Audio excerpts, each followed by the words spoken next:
We will start off with number 5, okay? If you're a coach, what job do you want? I go number 5, the Washington Wizards. And I say that, obviously, Scott Brooks has been fired. He's been with the Wizards for 5 years. Couldn't come to an agreement on his contract. Tommy Shepard, there have been some questionable moves that he's made in the past, but I like him overall. I just don't know how long Bradley Beal and Russell Westbrook want to be there to play together. And the question is, yeah, they made the playoffs, but can you win with Russ long term? I think you can. But if you're a coach coming into that environment, Bradley Beal, does he want to stay there? Do you have longevity? I'm not sure. Not sure that's the best opportunity for a new coach coming into that situation. And he's got 2 years left, Russ. Yes, he does. does. With a lot of money. A lot of money. Yes, 45, right? So now you're saying, Tommy Shepard, I need you to work some magic there. Good opportunity. I just don't think the best opportunity. So that's number 5. Next up. Number 4. Hey, mine is going to be blown here with this. Portland Trailblazers, number 4 for me. Now, Really? you say that. What is Dame has 1 more year left on his contract? And we talk about, will Dame want to stay there? You come into a scenario where Dame's trying to win. He's trying to win now. Not now, yesterday. Mm-hmm. Not yesterday, 2 years ago. Right. When they got to the Western Conference Finals. There's a lot of pressure on that job. And now you're saying Neil O'Shea came out there, James, and said, hey, look, constructed, we're good. I'm like, but are you? You guys are always injury prone. Yep. Zach Collins hasn't made the floor. Nurkic has dealt with issues. I forgot he even plays for them. That's what I'm saying. There's a lot of issues around there with Klay Thompson coming back. What's Golden State going to do? Mm-hmm. There's a lot of moves happening right now in the West. Is shifting. Where you're like, man, that's a lot of pressure to come into right now for a guy like Dame who deserves to win a championship. But can you do that in Portland? But they got to go. They need to go to Dame and ask him, what do you want? What is it that he needs? What is it that he wants? Mm-hmm. That's what I'm saying. Is Chauncey. what Dame wants the right thing for the organization? I don't know. Maybe it is. Maybe it isn't. That's a question as a coach you have to ask yourself, though. Yeah, all superstars, it seems like in the NBA, get that opportunity. Why Agree. can't he? I'm not knocking him for doing it. I'm just saying, as an organization, you think about, is what Dame wants the best thing for my organization? That's a question. That's number 4. Number 3. Number 3, Pacers. Get it. Downside the market, smaller market.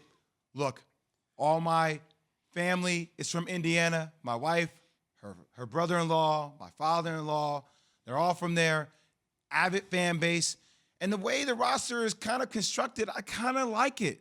I mean, Domantas Sabonis, Brogdon, LeVert, Miles Turner, McDermott. Don't forget T.J. Warren. T.J. Warren, he's been dealing with some health issues this year.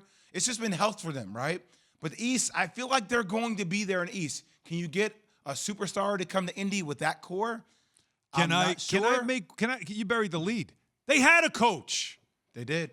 Well, he's 3-2 on the Sixers now right he's now. doing it, yeah. Exactly. No. Nate, you had a guy who was getting you success, and you felt like, well, he can't get us any further. Well, he's getting somebody else further than you did. I hear you, but the way they're – You think? I hear what you're saying about the organization. I'm looking at this from the coaching perspective of being a new coach. Completely understand. It's a great situation. I mean, it's almost They got talent. turnkey to a degree. You just might need a piece or two in free agency that can take you over the top. They had major issues between that coaching staff and the players this year. They had major issues. So. I agreed. But I still think it's the upside there is pretty tremendous. Mm-hmm. Okay, that's number 3. Number 2.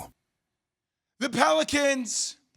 I really think with Stan Van Gundy, it was like oil and water. Stan is brilliant at X's and O's, but he's a little bit rigid. He's very old school, right? And you have a young core. You have young dudes doing it young, different ways. I think there was a little rift there about what can take this team to the next level. And David Griffin, brilliant GM, made so many moves to get a guy like Zion. And, even Key loves the line, we're going to, microwave? Oh, yeah, microwave. A lot of coaches. Reheat them. I do wonder if Mike D'Antoni, and Alan, you mentioned it yesterday in our text thread. Yeah. Mike D'Antoni with that squad, with the pace and style they like to play with Brandon Ingram, with the way they like to run, with Zion Williamson. I just think the upside there, even though they're in the West. Again, we get ready to reheat Mike D'Antoni. Even if you don't reheat Mike D'Antoni, if you want to go Teresa Weatherspoon, who's already on the staff, okay. I just think the upside of learning how to unlock Zion And Brandon Ingram with that Isn't young that the biggest talent. question? What is he? Because we saw Stan decide to make him a point forward, and that pretty much took Ingram sort of out of his game. Lonzo Ball was basically persona non grata. Zo They ain't just asked gonna him be to there play anyway, defense. though. So he's got to get out of there.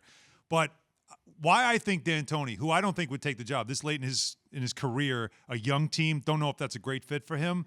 But why he would, his system, and the way he coaches, because if you put Ingram and Zion in pick and roll, Zion would be like Amari Stoudemire was with the Suns when it comes to like as the roll man, unstoppable. Because he's such a physical force, and you wouldn't have to see him take awkward threes. He would never need to. And Ingram can shoot, can drive. He's got that dual threat, can handle the basketball, and he's got the size and length. Like those two in a pick and roll, when you spread it out, spread the floor, they could be a prolific type of offense that'll be very difficult to But guard. what does that do for you, though? It gets you 48 wins in the playoffs, which for the Pelicans, that's a pretty damn good season. I mean, look, the fact is that the Pelicans, though, they've lost so many close games that it feels like, I mean, last year they didn't make it. No closer. This year they didn't make it because they couldn't close. But if you had a coach that can help them get over that little hump, I mean, they're a playoff contender. Yeah. Playoff contender each and every year. They should be. That's number 2. Number 1. Come on, man. Beantown. Yeah. Boston. I mean, the fact that Jason Tatum didn't make an all-NBA team, get out of here. Wow. Get out of here. What are we talking about? He didn't? Didn't. Shocking. I mean, I'll take the core of Jason Tatum and Jaylen Brown all day, every day. Brad Stevens, I think he's going to be better built to be in the front office position. And that job, understanding the pieces, is Kemba the answer? I'm not sure. He's played through injury a lot this year, condensed season. You know, I think there's a lot of moving pieces. What do you do with Marcus Smart? You have to make changes. But I think that opportunity to coach Jason Tatum and Jaylen Brown, I feel like does it come with pressure? Yes, it does. Sure. But I think that's a sexy job, man. Yeah. That's a great opportunity to coach a guy that I think in the next 5 years, I mean, top 5 player in the league.